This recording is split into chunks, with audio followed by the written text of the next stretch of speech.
another brief grief activity from the team. Did you know that grief is all the different feelings that we have when someone dies? With grief, people mostly think and talk about sadness, but we humans have many different feelings when we're grieving.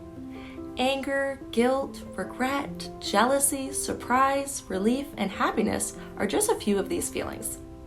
Not only can we have many different feelings, but we can feel those feelings in different ways too. In our minds and hearts, and also in our body. We may feel an energy that makes our body want to move, or makes us want to scream, or strike out at people around us so that they feel hurt too. We may have unwanted pictures in our brain of painful things we saw, or bad nightmares that we keep thinking about.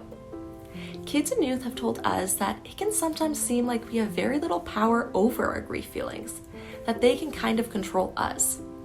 Although it's true that we can't make ourselves stop feeling or choose to only feel the feelings that we want, we can help ourselves get through these big and sometimes messy feelings.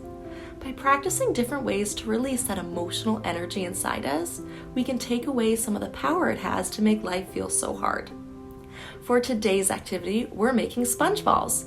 We'll be able to use that emotional energy by focusing it into our sponge balls and whipping them at things that you may be having an extra hard time with right now. Watch as your very own energy and power destroy the things that feel like they've been destroying you. Want to give it a try with me? Here's what you'll need. You'll need sponges or old clothes or towels that you can cut up, scissors, string or dental floss, markers, paper, the bigger the better, a bucket of water, and duct tape. Cut each sponge lengthwise into 3 strips. Pick 6 strips of sponges, stack 3 on top of one another, and tie the string around the center. Try to tie the knot as tight as possible, and double knot it on the other side to ensure the sponges stay together. Make as many as you can with the materials you have. Once you have created your sponge balls, it's time to make your target. Your paper is where you can write or draw those hard thoughts, feelings, nightmares, difficult memories, and images.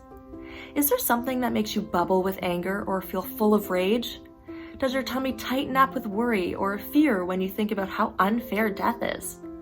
Do you wish that you could forget a memory that doesn't seem to want to be forgotten? Try to draw what your emotions feel like inside. What colors do your feelings have? Maybe you feel all black inside or red like a fire is burning with how unfair this all feels. Remember, this target is going to get wet and destroyed in the end. If this feels hard, you could take a picture or make 2 so that you have 1 to keep and 1 to destroy. This is a messy activity. Grief is kind of messy, isn't it? So find a space outside where you can tape your target. An outdoor wall, fence, tree, or garage door work great. Take the sponge balls you made, dunk them in a bucket of water, and throw them at your target until your drawings and messages have been destroyed. Dig deep to find all that energy your feelings make in your body. Think of the things on your target and throw with all your strength. Do whatever feels good, even yell or whip the sponge balls. This is your opportunity to tell those things that they are only a part of your grief and life and they don't get to control you. After you're done, think about what it felt like to do this activity. You may see that by taking the time to get to know your feelings, thinking about them, expressing them, and using your strength and power to destroy them, they lose a bit of their power. Grief feelings can make us feel overwhelmed, meaning it can make something feel bigger than we think we can handle and can feel too hard, messy, and scary to talk about. Every activity that helps, even a little bit, is a good thing, so keep your sponge balls to use on a hard day when you could use the release. We would love to see the sponge balls that you created or any of the other brief grief activities. You can share pictures with us at art@griefcenter.org. Thanks for being with us today. We know that being with grief feelings can be hard, especially if you're feeling alone. So remember to reach out to a caring adult if you need support, or Kids Help phone at any time.